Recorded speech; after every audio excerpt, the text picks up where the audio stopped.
예수님께서는 기도하시는 분이셨습니다. 어릴 적에도 부모님과 함께 성전에 올라갔고 성전에 있기를 즐거워하고 또 기도로 어린 시절을 보내셨습니다. 그뿐 아니라 공생애를 시작하실 때에도 40일간 금식 기도로 시작하셨습니다. 그리고 공생애기간 내내 하루를 기도로 시작하시고 기도로 마치셨습니다. 제자들을 선택하시거나 중요한 일이 있을 때마다도 주님은 기도하는 것을 잊지 않으셨습니다. 자기를 따른 제자들에게도 또 무리들에게도 기도할 것을 여러 번 강조하고 가르치셨습니다. 또한 제자들에게는 주기도문을 통하여서 기도의 모범이 무엇인지를 가르쳐 주시기도 하셨습니다. 이처럼 주님은 그 모든 생애 가운데 기도로 시작하고 기도로 마치셨습니다. 심지어는 십자가에 죽어가시면서도 그 고통 가운데도 하나님 아버지께 기도하셨던 분이셨습니다. 오늘 우리가 읽은 본문에도 주님이 겟세마네 동산에 기도하러 올라가셨습니다. 그러나 이번에는 다른 때와 달리 주님은 큰 고뇌를 가지시며 기도하러 올라가셨습니다. 얼마나 큰 고뇌였던지 오늘 37절에 보니까 베드로와 세베대의 두 아들을 데리고 가실새 고민하고 슬퍼하사 말씀하셨습니다. 고민하고 슬퍼하시다. 주님께서, 그 전능하신 하나님인 주님께서 고민하고 슬퍼하시였다. 그렇게 오늘 기록하고 있습니다. 이를 봐서 여러분 얼마나 예수님이 고뇌가 깊었는지를 우리는 잘 알 수가 있습니다. 그뿐 아니라 오늘 38절에는 제자들에게 내가 매우 고민하여 죽게 되었다고 친히 말씀도 하셨습니다. 도대체 주님에게는 어떤 문제가 있기에 제자들에게까지 말할 정도로 고민하시며 슬퍼하셨을까요? 내가 죽게 되었다 이렇게까지 말씀하셨을까요?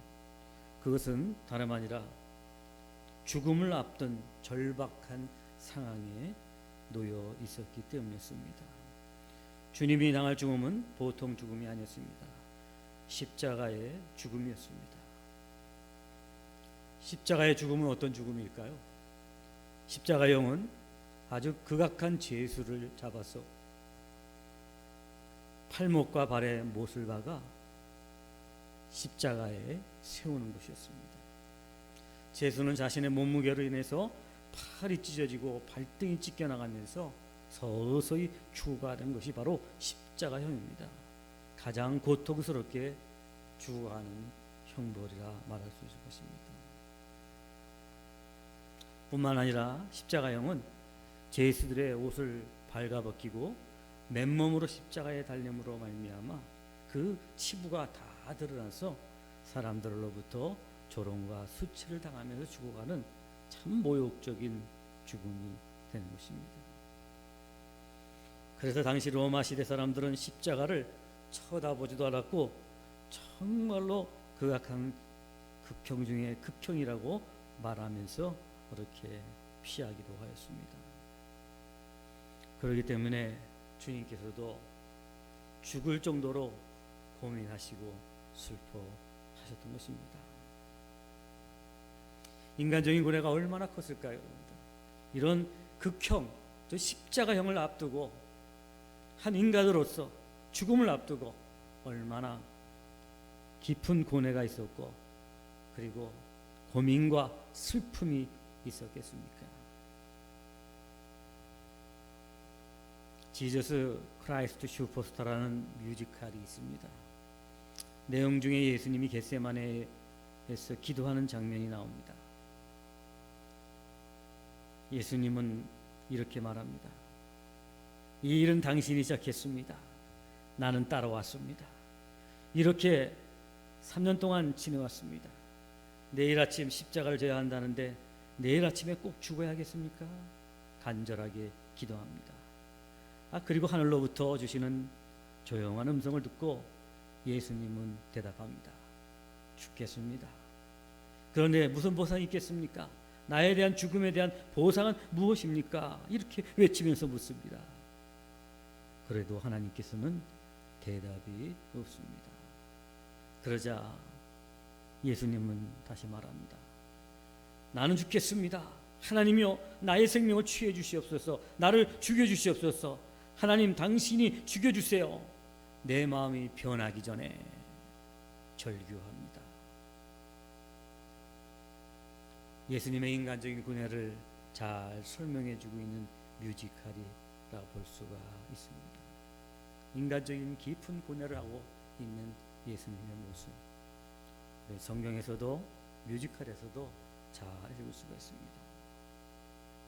38절에 보니까 주님은 제자들에게 내가 고민하고 죽게 되었으니 너희는 여기 머물러 깨어 있으라 당부합니다. 그러나 제자들은 주님의 그런 당부에도 불구하고 육신이 약해하여 잠들어 버리고 말았습니다. 사실 형편없는 제자들이 아닐 수가 없습니다. 주님은 죽게 됐는데 자기가 따르는 주님은 죽을 고비를 하고 있는데 그 육신의 잠을 견디지 못하고 잠들고 있으니 참으로 주님의 마음이 더욱더 안타깝게 짝이었습니다. 형편없는 제자들이었지만 그러나 주님은 지푸라기라도 잡는 심정으로 제자들에게 깨어있으라 부탁을 하셨던 것입니다. 얼마나 고뇌가 됐으면 이런 형편없는 제자들에게도 기도를 부탁하셨을까요? 주님의 그 인간적인 깊은 고뇌를 이 모습을 통해서 더 우리는 알게 됩니다. 제자들에게까지 기도를 부탁하시는 것을 보면서 주님이 장차 당할 십자가의 죽음 얼마나 고뇌하신지를 우리는 잘 알 수가 있습니다. 그뿐 아니라 주님은 오늘 3번이나 기도하고 있는 모습을 보게 됩니다. 3번을 기도했다는 것은 무엇을 말합니까? 이것은 아주 간절히 기도했다는 것을 말하는 것입니다. 3번은 완전 숫자 아니겠습니까? 횟수를 말하는 것이 아니라 주님이 간절하게 하나님 아버지께 기도한 것입니다. 주여 이 자리 내게서 지나가기를 원합니다. 간절히 기도했던 것입니다. 누가 보면 얼마나 간절히 기도했는지 땀방울이 핏방울처럼 흘러내렸다고 기록하고 있습니다. 아주 간절하게 기도하신 것을 표현한 것입니다. 이렇게 간절히 기도하시는 것을 보아 주님이 심적으로 얼마나 절박하셨는지를 잘 보여줍니다. 그리고 주님은 생각했습니다. 나는 죄가 하나도 없는데 왜 내가 십자가의 죽음을 당하니? 얼마나 내가 정말 억울한가? 내가 왜 하면서 수없이 외쳤을 것입니다. 그러나 하늘에서는 아무런 응답이 없습니다. 주님은 그 간절한 기도 가운데 이렇게 기도하십니다. 39절에 보니까 나의 원대로가 아닌 아버지의 원대로 되기를 원하나이다. 42절에도 아버지의 원대로 되기를 원하나이다 기도합니다. 참 놀라운 기도가 아닐 수가 없습니다. 그 인간적인 깊은 고뇌로 말미암아 견딜 수 없는 두려움이 몰려오고 있는 죽을 그러한 위기 가운데서 오늘 나의 원대로가 아닌 아버지의 원대로 되기를 원하나이다 기도하고 있는 주님의 모습을 다시 한번 우리가 기도가 무엇인지를 보게 해주고 있는 것을 보게 됩니다. 예수님은 지금 자기에게 주어지는 상황이 너무나도 힘들고 고통스러운 일이라 피하기를 원했습니다. 이 잔이 지나가기 원했습니다. 그러나 나의 원대로 말고 아버지의 원대로 되기를 기도하고 있는 것을 보게 됩니다. 어느 교회의 청년 모임에서 기도 시간에 청년부를 지도하는 목사님께서 청년들에게 이렇게 부탁했답니다. 우리가 가만히 기도하면서 보니까 너무 이기적인 기도를 많이 한다. 나 자신을 위해서 나 자신이 잘되게 나 자신의 행복을 위해서 우리는 이렇게 자기중심적인 이기적인 기도를 많이 하는데 그러나 오늘 이 시간만큼 좀 남을 위해서 기도하는 시간을 가졌으면 좋겠습니다 하고 제안을 했습니다. 그래서 다른 사람을 위해서 기도합시다. 나라를 위해서, 교회를 위해서, 이웃을 위해서, 내 가까운 분들을 위해서 그렇게 한번 기도하는 시간을 가집시다 하고 그랬답니다. 그리고 돌아가면서 차례차례 기도하게 되었는데 어느 여자 청년 차례에 갔는데 이렇게 기도하더랍니다. 우리 부모님을 위해서 기도합니다. 간절히 기도합니다. 그런데 우리 부모님이 간절한 소원이 빨리 나 시집 보내는 겁니다. 그런 거로 빨리 우리 부모님께 좋은 사익감 하나 주시기를 바랍니다. 그러더랍니다. 이거는 남을 위해서 기도하는 것 같지만 결국 자기 자신을 위해서 여전히 기도하고 있는 것을 볼 수가 있습니다. 그렇습니다. 돌아보면 우리도 대부분 자기중심적이고 이기적인 기도를 합니다. 여러분, 예수님의 기도를 통해서 기도는 무엇인가 한번 우리가 생각해 봐야 됩니다. 예수님의 기도를 통해서 우리는 기도가 무엇인지를 발견해야 됩니다.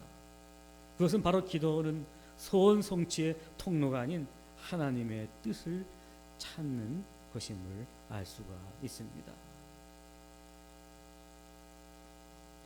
우리는 기도할 때 정답을 가지고 하나님께 기도합니다. 하나님 이렇게 응답해 주세요.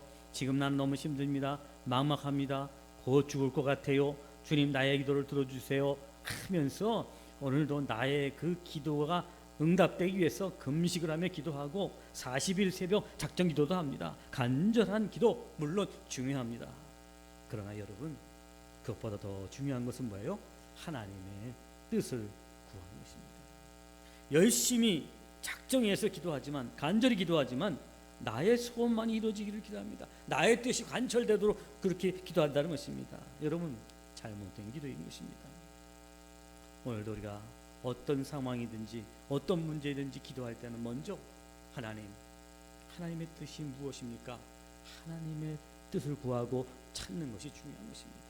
하나님, 내가 이런 어려움이 생겼습니다. 이런 문제가 생겼습니다. 하나님, 이 문제 가운데서 하나님 어떠한 뜻을 가지고 있습니까? 하나님, 내가 어떻게 하기를 원하고 계십니까? 라고 하나님의 뜻, 하나님의 원을 찾는 것, 그것이 바로 기도라는 사실인 것입니다.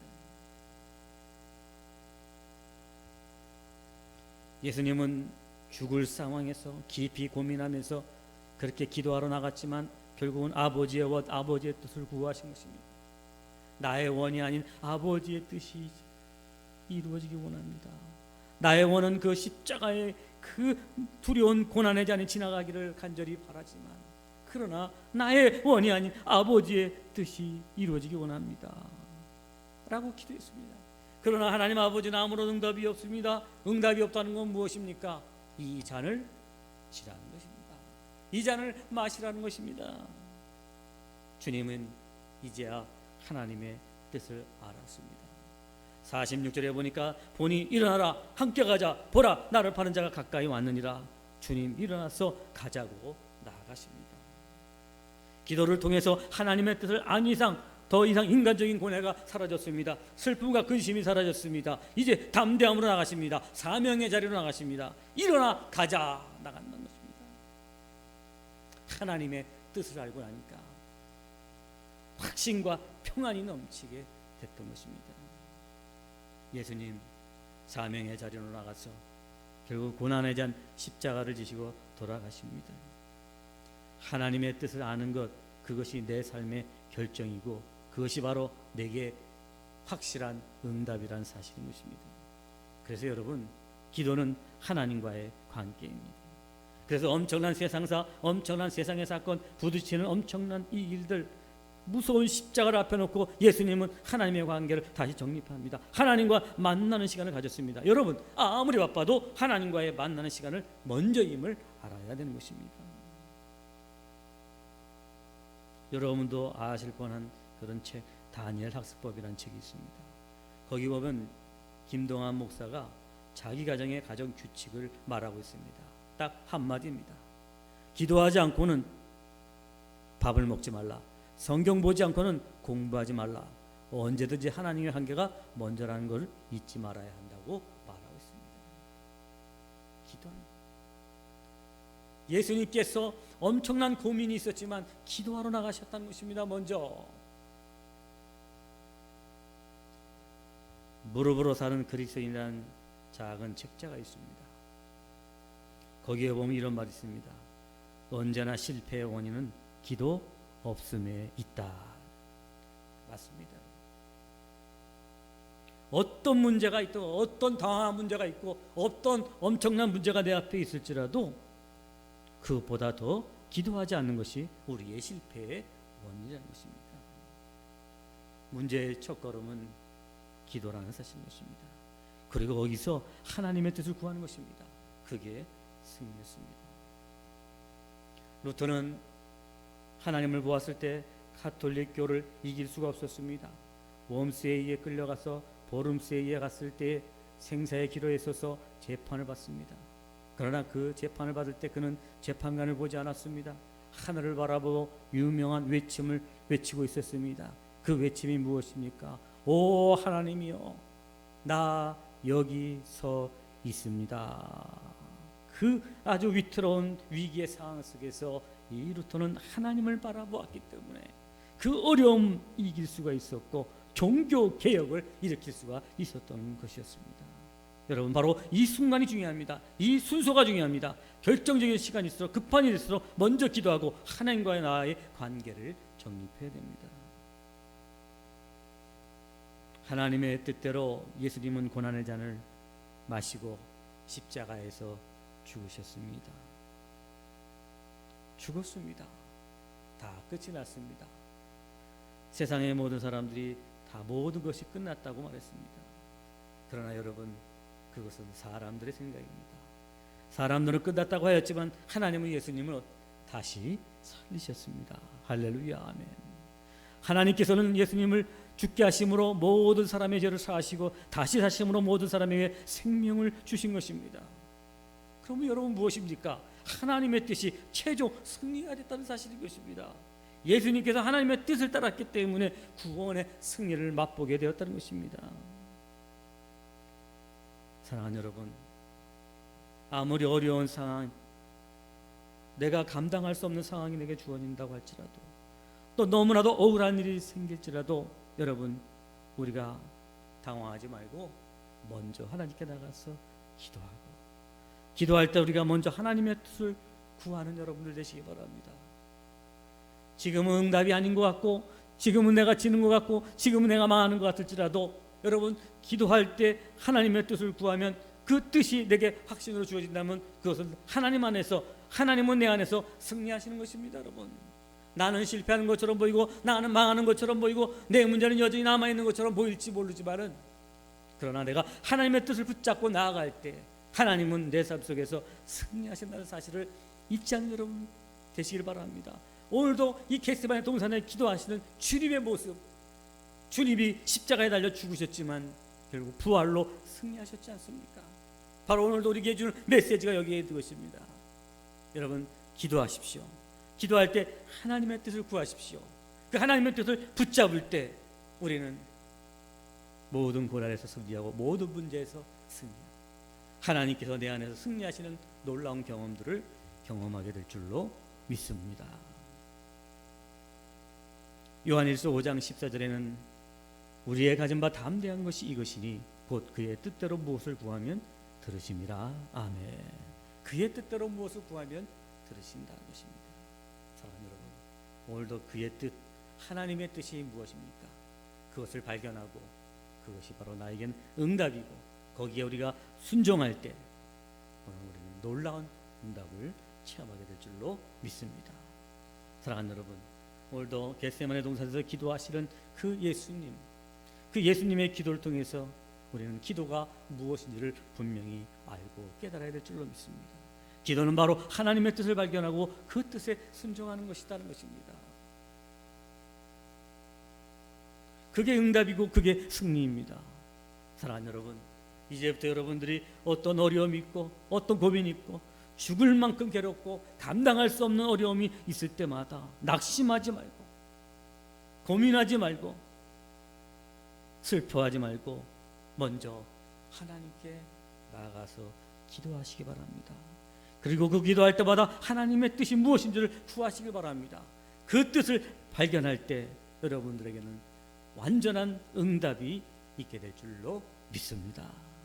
오늘도 험한 세상 살아가는 동안에 여러분들이 기도의 자리에 나가서 하나님의 뜻을 구하고 하나님의 뜻을 확신하여 하나님이 내 안에서 승리하는 놀라운 응답을 체험하는 여러분 모두가 되시기를 주의 이름으로 간절히 축원합니다. 기도하시겠습니다. 하나님 아버지 감사합니다. 오늘 예수님께서는 죽을 만큼 고민되고 슬퍼하는 상황 가운데서도 하나님 아버지께 나가서 기도하셨고, 기도하실 때 자기의 원이 아닌 하나님의 원대로 되기를 원하나이다.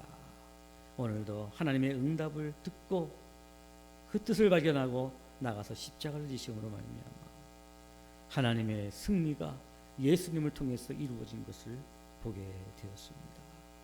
하나님 아버지, 오늘도 이 험한 세상 사는 동안에 우리에게도 감당할 수 없는 어려움, 정말 힘들고 괴로운 일들이 닥쳐올 때 우리도 고민하고 슬퍼하고 죽을 수밖에 없구나 탄식할 수밖에 없는 자리에 있을 때 우리가 더 이상 낙심하지 말고 주님께 나가서 먼저 기도하게 도와주시옵시고, 기도할 때 하나님의 뜻을 붙잡게 도와주시고, 아버지 그 붙잡고 순종함으로 말미암아 하나님이 내 안에서 승리하시고 고치시고 응답하시는 놀라운 역사를 보게 하여 주시옵소서. 예수님의 이름으로 기도 올려옵나이다. 아멘.